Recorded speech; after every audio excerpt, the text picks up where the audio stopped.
ദൂരെ ഒരു കാട്ടിൽ വലിയൊരു നീണ്ട മരമുണ്ടായിരുന്നു. ഇതിലൊരു ഫലമുണ്ടാകും. അതിന്റെ പേരാണ് ഡ്രാഗൺ ഫ്രൂട്ട്. ഡ്രാഗൺ ഫ്രൂട്ടിനെ കാണാൻ വളരെ വ്യത്യസ്തമായ ഒരു രൂപമായിരുന്നു. അതിനെ കാട്ടിലെ എല്ലാ മൃഗങ്ങളും കഴിക്കാൻ ആഗ്രഹിച്ചിരുന്നു.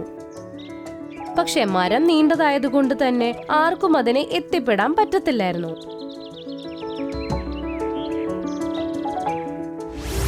ഒരു പ്രാവശ്യം കാട്ടിൽ ജിറാഫ് വന്നു. അതിന് ഭയങ്കര വിശപ്പായിരുന്നു. കുറച്ചു ദൂരം അലഞ്ഞിരിഞ്ഞു നടന്നപ്പോ അങ്ങ് ദൂരെ ഡ്രാഗൺ ഫ്രൂട്ടിന്റെ മരം കണ്ടു. എന്നിട്ട് അവൻ ഓടി അതിന്റെ അടുത്തെത്തി. ഇത് കൊള്ളാമല്ലോ. ഇതുപോലൊരു പഴം ഇതിനു മുമ്പേ കണ്ടിട്ടില്ല. ഇതിന്റെ രുചി ഒന്ന് നോക്കണം. അങ്ങനെ പറഞ്ഞുകൊണ്ട് തന്നെ അവൻ ആ ഡ്രാഗൺ ഫ്രൂട്ടിനെ അമ്മക്കെന്ന് വയറ്റിലോട്ടാക്കി. ആഹാ, ഇതിന് നല്ല മധുരം ഉണ്ടല്ലോ. കൊതിയായിട്ട് പാടില്ല. അവൻ നല്ല രസത്തോടെ തന്നെ ഡ്രാഗൺ ഫ്രൂട്ട് കഴിച്ചു. അങ്ങനെ 3 ഡ്രാഗൺ ഫ്രൂട്ട് കഴിച്ചപ്പോ തന്നെ അവന്റെ വയറ് നിറഞ്ഞു. അപ്പോഴവൻ കണ്ടത് അവന്റെ അടുത്തേക്ക് ആന, കരടി, മാൻ, കുരങ്ങൻ, പിന്നെ കാട്ടുപൂച്ചയും വരുന്നതായിട്ട്. ജിറാഫേ, ഞങ്ങളെ കണ്ടു നീ ഡ്രാഗൺ ഫ്രൂട്ട് കഴിക്കുന്നേ. അതെ, അതിനെന്താ? ഇത് കഴിക്കാൻ പാടില്ലെന്നുണ്ടോ? ഇല്ല, നമ്മുടെ ഈ കാട്ടിലുള്ള മൃഗങ്ങൾക്കെല്ലാം ഇത് കഴിക്കണമെന്നുണ്ട്. പക്ഷെ ആർക്കും ഇത് പറിക്കാൻ പറ്റുന്നില്ല. നിനക്ക് നല്ല ഉയരമുണ്ട്, പിന്നെ കഴുത്തും നീണ്ടതാ. നീ ഈ കാട്ടിലേക്ക് വന്നപ്പോൾ തന്നെ നിനക്കിത് കഴിക്കാൻ പറ്റി. സത്യത്തിൽ അതെന്റെ ഭാഗ്യമല്ലേ? ഞങ്ങൾക്കൊരു അപേക്ഷയുണ്ട്. ഞങ്ങൾക്കെല്ലാവർക്കും ഓരോരോ ഡ്രാഗൺ ഫ്രൂട്ട് പറിച്ചു തരണം.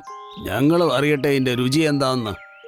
ഞാനിപ്പോ ഇത് നിങ്ങൾക്ക് പറിച്ചു തന്നാൽ ഈ കാട്ടിലുള്ള എല്ലാ മൃഗങ്ങളും വന്ന് ഇവിടെ വരിയായി നിൽക്കും. പിന്നെ ഈ പഴം അങ്ങ് തീരും. കാരണം ഇതിന് നല്ല മധുരമുള്ളതാണ്. അതുകൊണ്ടേ ഞാൻ മാത്രം ഇത് കഴിച്ചാൽ മതി. നിങ്ങളിത് കഴിക്കുന്ന കാര്യം അങ്ങ് മറന്നേക്കാം. അങ്ങനെ പറഞ്ഞുകൊണ്ട് ജിറാഫ് അവിടെ നിന്ന് പോയി. ബാക്കി മൃഗങ്ങളും വിഷമിച്ച് മുഖം വീർപ്പിച്ച് അവിടെ നിന്ന് പോയി.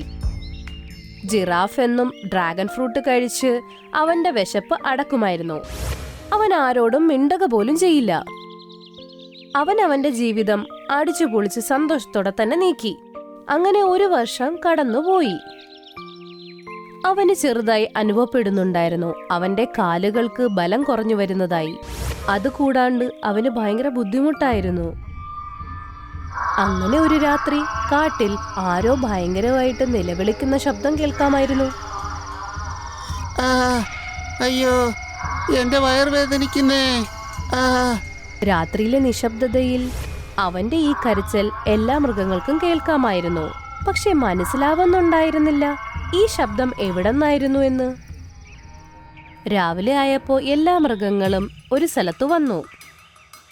അങ്ങനെ അവരുടെ അടുത്തേക്ക് ഡോക്ടർ മുയലും വന്നു. കരച്ചിൽ രാത്രി തൊട്ട് കേൾക്കുന്നുണ്ടല്ലോ. വരൂ, നമുക്ക് നോക്കാം ആരായി കരയുന്നതെന്ന്.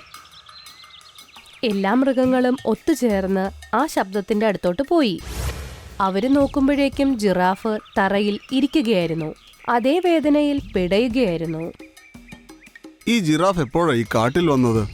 ഇവൻ 1 വർഷമായിട്ട് ഇവിടെ തന്നെ ഉണ്ട്. പറയൂ ജിറാഫ്, എന്താണ് നിന്റെ പ്രശ്നം? എന്തിനാ നീ ഇങ്ങനെ കരയുന്നേ? ഡോക്ടറെ, ഇന്ന് രാവിലെ തൊട്ട് എൻ്റെ കാലിലെല്ലാം നല്ല വേദനയുണ്ട്. പിന്നെ ശരീരമാകെ തളർന്നു പോകുന്നു.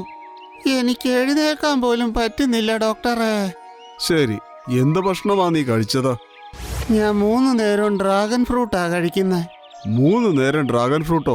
എന്തായി ചെയ്യുന്നേ? അതൊട്ടും നല്ലതല്ല കേട്ടോ. ഡ്രാഗൺ ഫ്രൂട്ടിനെ കുറിച്ച് ഞാൻ പഠിച്ചിട്ടുണ്ട്. ഇതിന് വളരെ മധുരമുള്ളതാണ്. ഇത് തന്നെ 3 നേരം ഇങ്ങനെ കഴിച്ചുകൊണ്ടിരുന്നാൽ തുടർച്ചയായി 10 ദിവസം കഴിയുമ്പോൾ നിന്റെ ഷുഗർ ലെവൽ വളരെയധികം കൂടും. പക്ഷെ നീ ആണെങ്കിൽ ഇത് 1 വർഷം കഴിച്ചു. അതുതന്നെയാണ് നിന്റെ ഇപ്പോഴത്തെ പ്രശ്നം. എനിക്ക് പറ്റിയത് വലിയൊരു തെറ്റാണ്. എനിക്ക് തോന്നുന്നു ഞാൻ പെട്ടെന്ന് തന്നെ മരിച്ചു പോകുമെന്ന്. ഇതിനുള്ള പരിഹാരം കാലിക്കാട്ടിലുള്ള ഗ്രീൻ ഫ്ലവർ ആണ്. ആ പൂക്കൾ വളരെ കയ്പുള്ളതാണ്. പക്ഷെ നീ അത് കഴിച്ചു കഴിഞ്ഞാൽ 1 മണിക്കൂറിനുള്ളിൽ ഇത് ശരിയാകും. പക്ഷേ എനിക്ക് 2 അടി പോലും നടക്കാൻ പറ്റത്തില്ല. പിന്നെ ഞാൻ എങ്ങനെ പോകും? നീ വിഷമിക്കണ്ട, ഞങ്ങൾ പോയിട്ട് അത് പറിച്ചുകൊണ്ട് വരാം. നീ സുഖം പ്രാപിക്കും ജിറാഫേ. ഞാൻ മരത്തിൽ നിന്ന് നിങ്ങൾക്ക് ഡ്രാഗൺ ഫ്രൂട്ട് പറിച്ചു തന്നില്ല. പിന്നെ നിങ്ങൾ എങ്ങനെ പൂക്കൾ എനിക്ക് പറിച്ചു തരും? നീയും ഈ കാട്ടിലെ അംഗമല്ലേ, അപ്പോൾ പിന്നെ ഞങ്ങളുടെ ഉത്തരവാദിത്തമല്ലേ നിന്നെ സഹായിക്കേണ്ടത്. ഇതും പറഞ്ഞ് എല്ലാ മൃഗങ്ങളും അവിടെ നിന്ന് പോയി. ഇപ്പൊ ജിറാഫിന്റെ ബുദ്ധിമുട്ടുകൾ കൂടി വന്നു. അവൻ ചെയ്ത തെറ്റിന് കുറ്റബോധം കൂടി വന്നു. അപ്പോഴേക്കും അവന്റെ അടുത്തേക്ക് പഴയ ശത്രു ആയിരുന്ന ഹിപ്പോ അവൻ വന്നു. എടാ ജിറാഫ്, നീ ഇവിടെ ഉണ്ടായിരിക്കുമെന്ന് എനിക്കറിയാമായിരുന്നു. അതുകൊണ്ട് ഉടൻ തന്നെ ഞാൻ നിന്നെ അന്വേഷിച്ച് കാട്ടിലേക്ക് വന്നതാ. ഇപ്പോ എന്നെ ഒന്നും ചെയ്യരുത്, ഞാൻ ആകെ അവശനാ. എനിക്കത് വളരെ ഇഷ്ടപ്പെട്ടു. ജിറാഫ് എന്തെങ്കിലും പറയാൻ അതിനു മുൻപ് തന്നെ ഹിപ്പോ അവൻ ഒരു ഇടി കൊടുത്തു. അയ്യോ, നീ ചെയ്തത് ശരിയായില്ല ഹിപ്പോ. എനിക്ക് വയ്യാന്ന് നിന്നോട് പറഞ്ഞില്ലേ? എനിക്ക് തീരെ വയ്യേ. അതെനിക്ക് വളരെ ഇഷ്ടപ്പെട്ടടാ കൂട്ടുകാരാ. ഇങ്ങനെ പറഞ്ഞുകൊണ്ട് അവൻ വീണ്ടും വീണ്ടും ആക്രമിക്കാൻ തുടങ്ങി. അപ്പോഴേക്കും എല്ലാ മൃഗങ്ങളും അവിടേക്കെത്തി. ഡോക്ടർ മുയലിന്റെ കയ്യിൽ ഒരു ഗ്രീൻ ഫ്ലവർ ഉണ്ടായിരുന്നു. എല്ലാരും ഹിപ്പോയിനെ കണ്ടപ്പോ ഞെട്ടിപ്പോയി. ഹിപ്പോ, നീ എന്തിനാടാ ഞങ്ങളുടെ കൂട്ടുകാരനെ ഉപദ്രവിക്കുന്നേ? എന്താ പറഞ്ഞേ? കൂട്ടുകാരനോ? നിങ്ങൾ ഈ ദുഷ്ടനുമായിട്ടൊക്കെയാണോ കൂട്ടുകൂടുന്നേ? അതെ, ഞങ്ങളൊക്കെ ഇവന്റെ കൂട്ടുകാരാ. നിനക്കിടി വേണ്ടെങ്കിൽ ഇവിടുന്ന് ഓടിക്കോ, ഇല്ലെങ്കിൽ ഒറ്റ ഇടിക്ക് നിന്നെ ആകാശത്തിലൂടെ പറപ്പിക്കും. ഈശ്വര, ഇവൻ ഇത്രയും കൂട്ടുകാരോ? വിശ്വസിക്കാൻ പറ്റുന്നില്ല. ഇവിടുന്ന് ഓടാതെ രക്ഷയില്ല. ഇങ്ങനെ പറഞ്ഞുകൊണ്ട് ഹിപ്പോ അവിടുന്ന് ഓടിപ്പോയി. ഇത് പിടിക്കൂ ജിറാഫ്, ഇത് കഴിച്ചോളൂ. ഇങ്ങനെ പറഞ്ഞുകൊണ്ട് ഡോക്ടർ മുയൽ അവന്റെ മുമ്പിലേക്ക് ഗ്രീൻ ഫ്ലവർ വെച്ചുകൊടുത്തു. ജിറാഫ് ആ ഫ്ലവർ കഴിച്ചു. അത് കഴിഞ്ഞപ്പോ എല്ലാവരും ജിറാഫിന്റെ അടുത്തിരുന്ന് സംസാരിക്കാൻ തുടങ്ങി. കുറച്ചേരം കഴിഞ്ഞപ്പോ അവന്റെ വേദന പമ്പ കിടന്നു. അങ്ങനെ അവന്റെ കാലിൽ നിൽക്കാൻ പറ്റി. അയ്യോ, എൻ്റെ പ്രിയ കൂട്ടുകാരെ, നിങ്ങൾ കാരണമാണ് ഞാൻ രക്ഷപ്പെട്ടത്. ഞാൻ നിങ്ങളോട് മാപ്പ് ചോദിക്കുന്നു.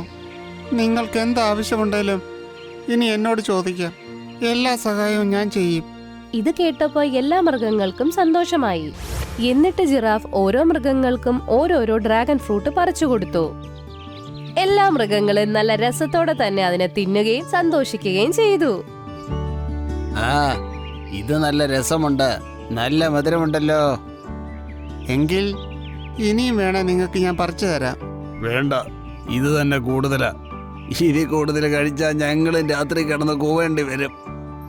ഇതും പറഞ്ഞിട്ട് എല്ലാവരും പൊട്ടിച്ചിരിക്കാൻ തുടങ്ങി.